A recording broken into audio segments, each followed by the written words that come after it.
Hello, ladies and gentlemen. My name is Taylor Jones. And do you have any idea what time it is?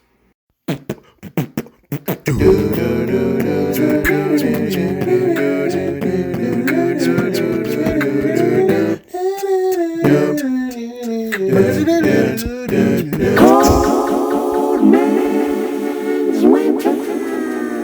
everybody, my name is Taylor Jones, and welcome back to my YouTube channel, TC Jones Edits. And also, welcome to a brand new episode of Cold Man's Winter, Season 3, but this is episode number 9. And what will I think about for this week's episode? Oh, hold on. I gotta.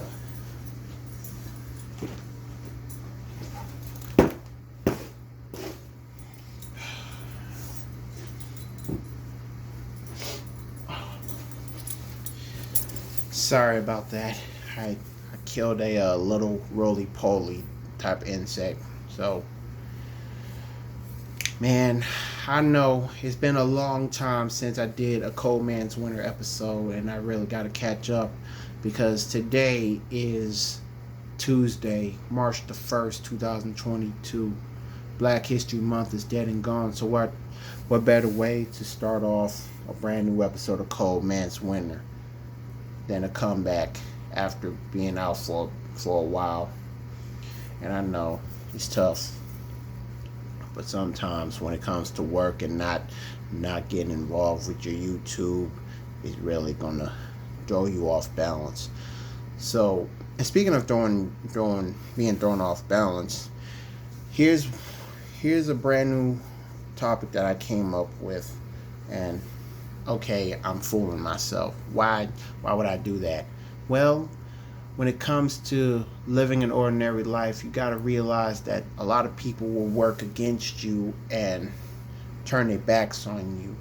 And I remember talking about that from season 2 about being pressured, but season 1 I talked about procrastination. But when it comes to life, man, it's tough. So what can I talk about?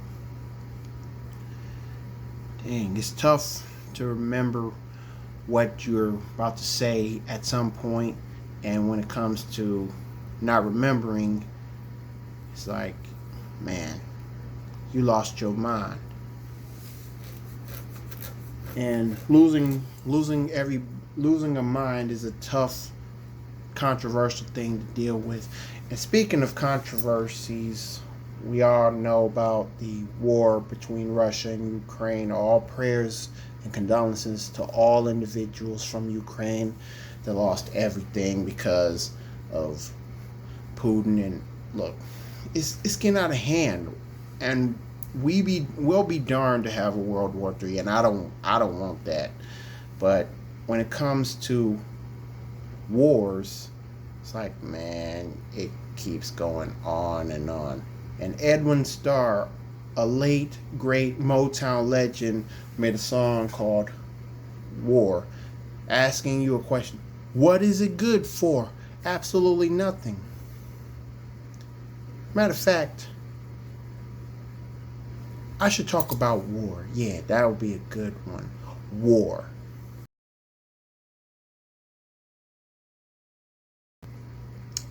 Now, when you think of war, you're thinking about two opposite crews, opposite groups, opposite armies.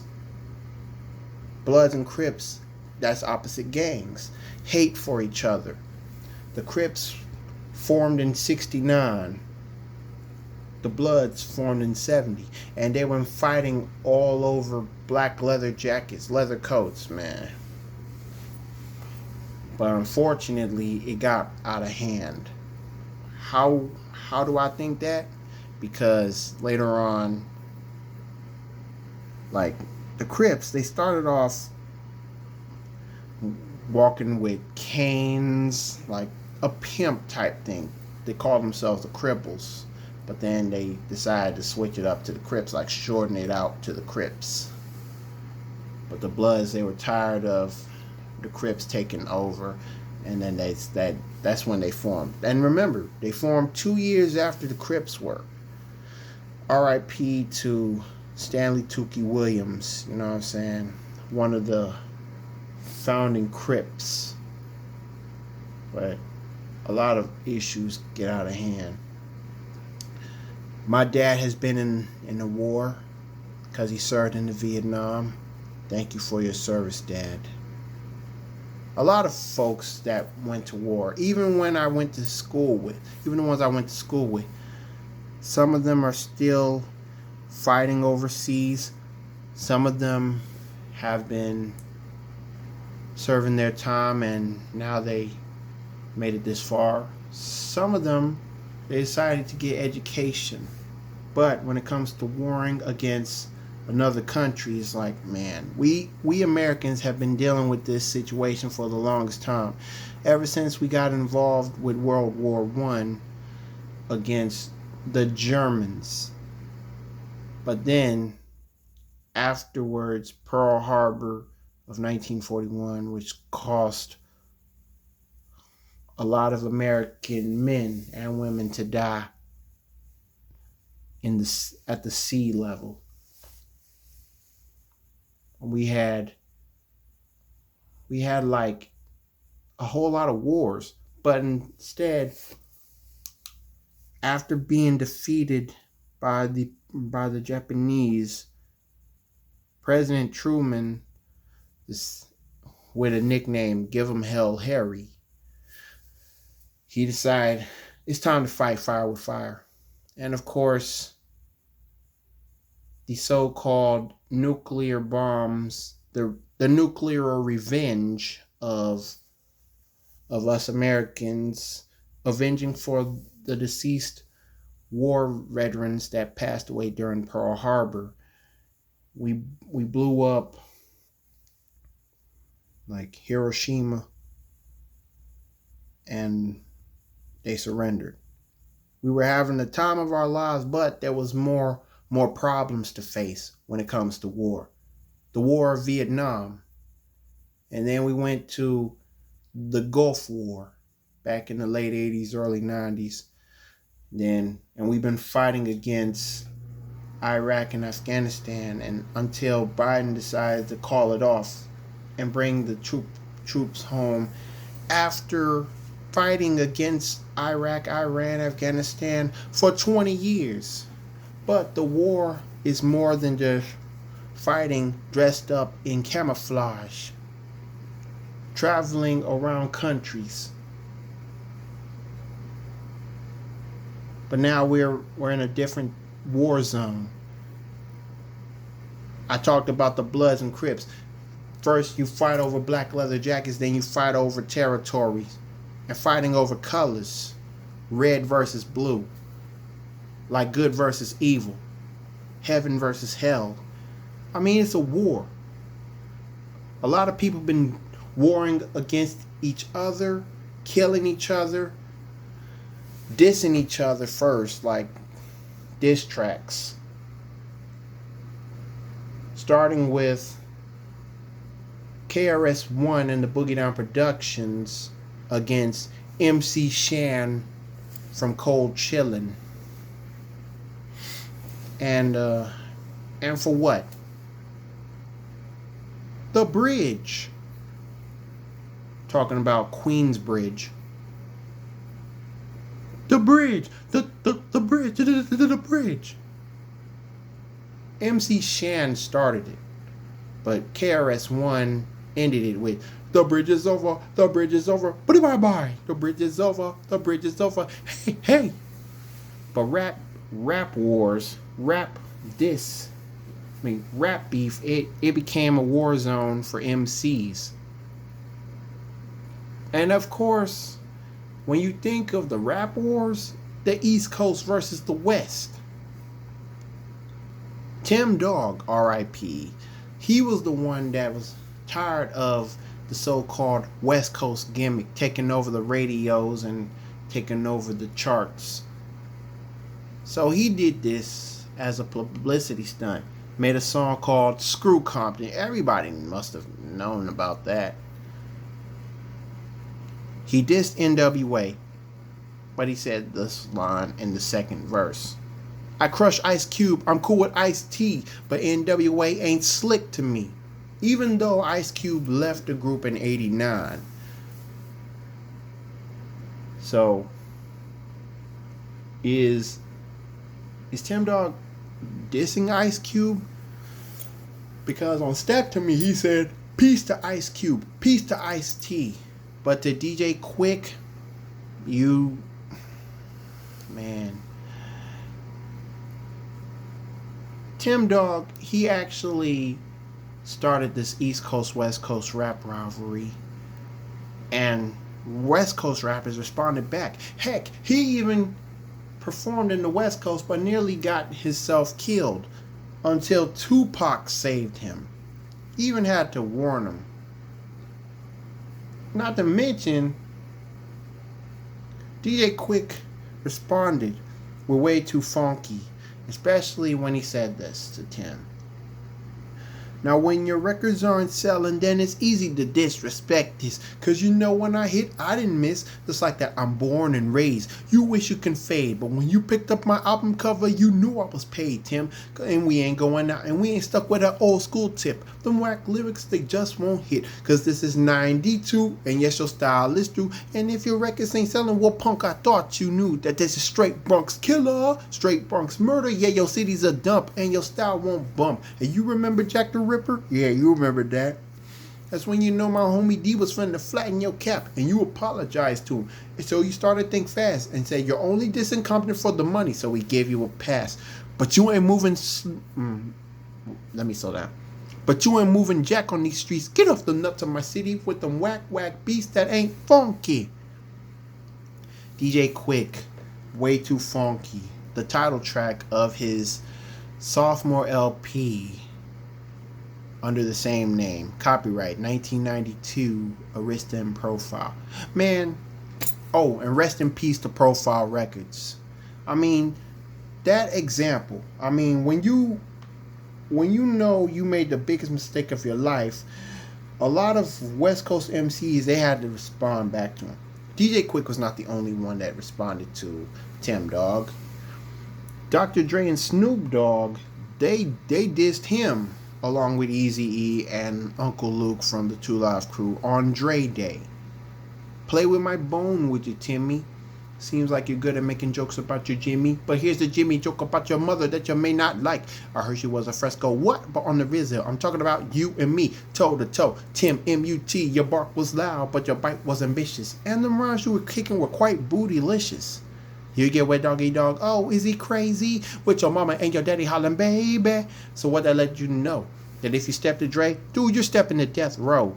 And I ain't even swinging them things. I'm hollering 187 with my gat in your mouth, goon. Man, madness don't stop. Especially for West Coast. But since Tim Dog started the East Coast, West Coast rivalry, it didn't get out of hand until Tupac and Biggie. Now, we all know that went down as the infamous East Coast, West Coast rivalry. The rap war of all times. Crazy. And all of a sudden, the infamous rap war between Biggie and Bad Boy Records and Tupac with, well, even though he joined Death Row in 9-5. Man, the source of war has been blowing up. A lot of MCs from Death Row and Bad Boy won the most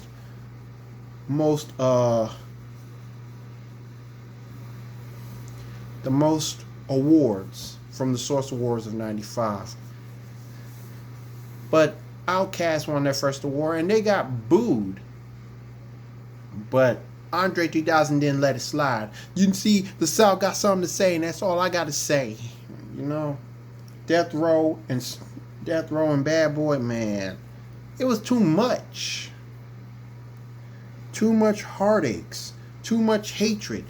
Too much of the middle fingers being thrown and foul words being said. Even when it comes to throwing their guns, taunting their guns, like, you need to back up. I'm going to kill you.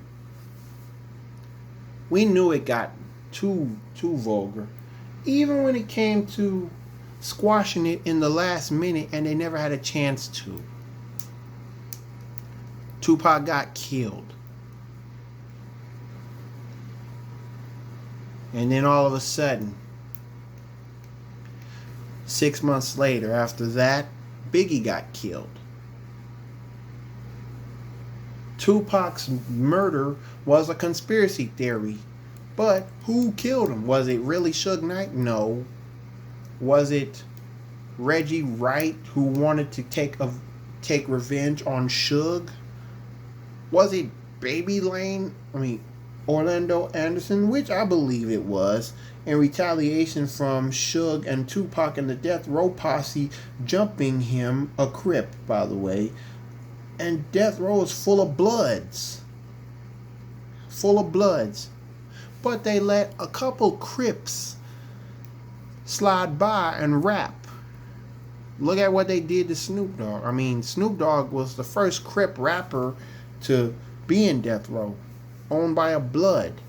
But now, a Crip MC, even though the LBC Crips, the real Rolling 20s Crips, kicked Snoop Dogg out of LBC, even turning a death wish. Like, Snoop, he can't win this war. Oh yeah, well that's when the Crips from LBC were wrong. First off, you do not have to hate on Snoop Dogg, even though he hasn't been 100% loyal to LBC, but that doesn't mean you kick him out. Imagine what it'd be like if you got kicked out of your own neighborhood, your own city, all because one man said you ain't did jack, and if you dare come back, I'ma kill you. Now that's when you know a war is about to take place and you are the target. Imagine what it would be like if I was kicked out of my own neighborhood, whether I live in Milan, whether I live in Jackson. Where should I go? Who can I trust? Who can I turn to for guidance and help to end this war? Because if I'm the target and they want me dead, then that would be a crying shame, a cry for help. God knows everything. He sees everything. One day he's going to take his wrath to the whole new level. Just like Sodom and Gomorrah. He burned it down. He's going to burn the world again. But we've been burning the world ourselves with nuclear bombs. We've been hating on each other for years. Now that's the number one war we got to understand. I still remember what it's like to be deleted by an individual because of my annoyingness and my lies, tagging the person over and over again. It's like war. It's like they don't want to speak to you no more. They're tired of your bull crap. That's a war. And all of us, no, that's not a war. A war would happen if I started to diss that person that deleted me. Just like having a war against my own family. I remember from December the 21st, 2017, losing a friend after being deleted because of my immature, annoying, dishonest behavior, to the fact that we never talked to each other. We never even seen each other. And even from the Madea Goes to Jail, the play, Madea, Tyler Perry, warned us that we're like seasonal friends. You keep doing this like they don't care, go on, get up and go on with your life. That's what the person who deleted me is doing. What about me? I'm still fussing, cussing. Now, as if I'm about to start a war. Even made a song about it, even though almost all of the songs that I wrote I decided to put a little bit more power to it. But sometimes too much power is like, it sounds like people would, even my family would consider the way I'm saying is like I'm really dissing them. I remember last year when I felt like I made the biggest mistake. Well, first off, because I was brought up for not for coming to some individual's house unexpectedly and leaving the phone number on a drawer. I remember the conversation, the anger that the person who was talking to me, concerned about me based on my decisions and bringing up the past, to the fact that I raised my voice arguing with myself driving to Memphis. But then 3 days later, I let it rip. What's the point of warring against your family when you know it's a darn shame? War is not the answer. I don't deserve to get punched in the face or slapped have my taste slapped out of my mouth. And I don't deserve to end up with a bullet to my head. I don't deserve to be thrown in the river or lynched or, no, come on. Those days are gone. But the war is still on. The war against Satan is real. But sometimes Satan is not the answer, not the person responsible for why we war. We can't blame Satan for everything, even though he's the god of lies, the mastermind of distrust, animosity. I've been having animosity for the longest time over nothing. I've been mad over nothing. I took the shut up treatment to the fact that I started to call out women's names and dropping the F-bombs at dudes. But that was back then, high school stuff. Sometimes you need to check yourself before you start some stupid war, because sometimes war/beef, it ought to get you put in jail. And if that was the case, I've been putting myself in jail for the longest time. Never know when to get out. You do the crime, you do the time. That's the old saying. But putting myself in jail, that's metaphorically speaking. But what's it like to be in a jail cell all by yourself? No homies, no homegirls, no family, no guidance. People die in jail too. So before you even think about warring with somebody, you got to think about the consequences. You got to ask yourself, what would Jesus do? Is he pleased with what I'm doing, or is he not? Because if he's not, why not? You are the answer. You, me, him, her, we, they. Stop it. Get some help.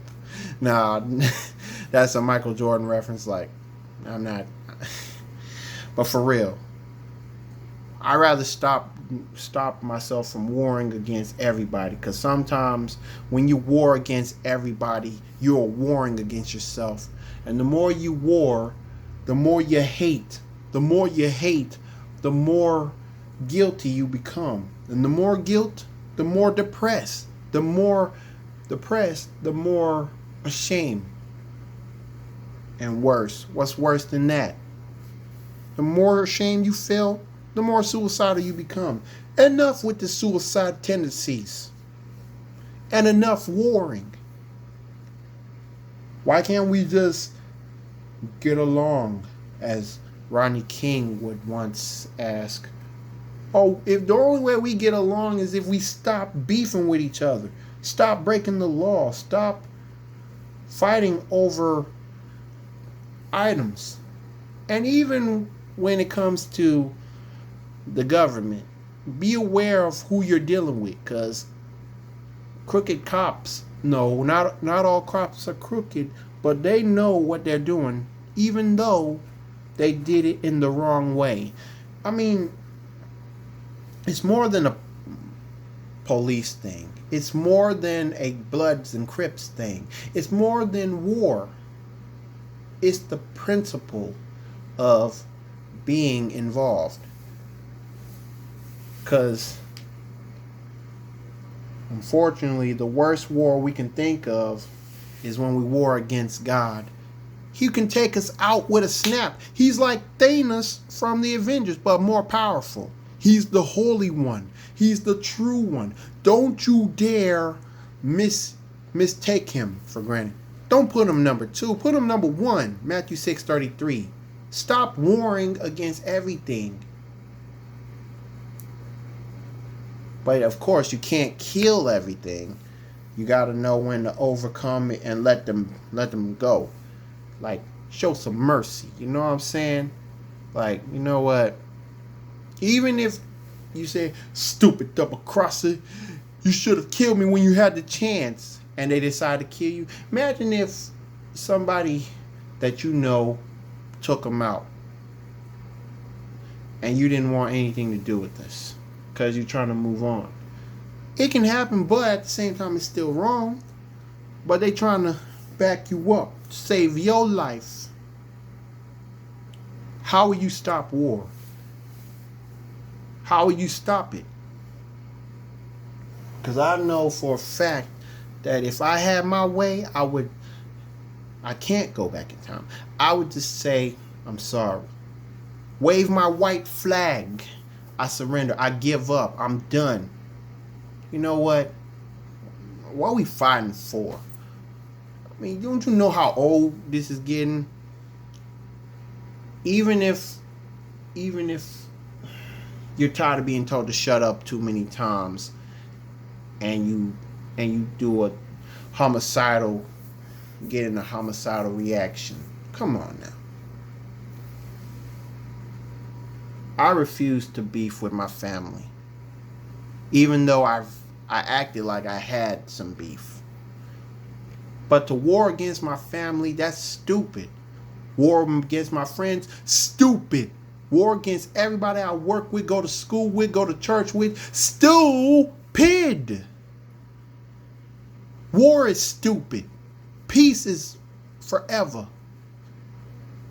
What will it take for us to stop the violence and increase the peace? What will it take for Jesus to be in all of our hearts, all of our minds,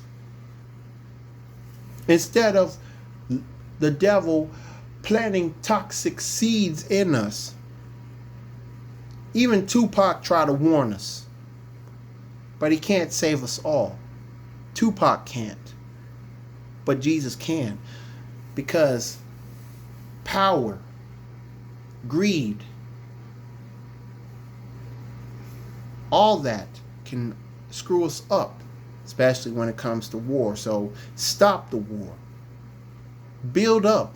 Improve with growing up from January to December, year after year, Sunday through Saturday, all the time in the world, because we're never promised to see tomorrow. And on that note, let's stop war right now and make better changes for us, for our children, for everybody that we deal with on a daily basis, even bullies. Instead of wishing, I wish that Negro would. He's going to have his. No. Let's just move on from that. With all that being said, this is yours truly, Taylor Jones, asking y'all to like, comment, share, and subscribe to my YouTube channel, and there will be more in stores. And the link of my latest episode of Cold Man's Winter will be in the description bar down below, in the description box. And also, I would like to say what's up to the sweet lady of the week by the name of Kei Curry. Kei, like Kiana, but short. So, Key Curry, if you're watching this, I ain't forgot about you. Because madness caught up in everybody's lives. It's tough to get rid of, like demons. And I was glad to talk to you and express my feelings about what I've been dealing with. But the time has come. We gotta fix this. Stop war now. That's all there is to it. So stay tuned for more Cold Man's Winter Season 3. And until then, this is yours truly, Taylor Jones, signing out. Let's stop the war before it gets out of hand.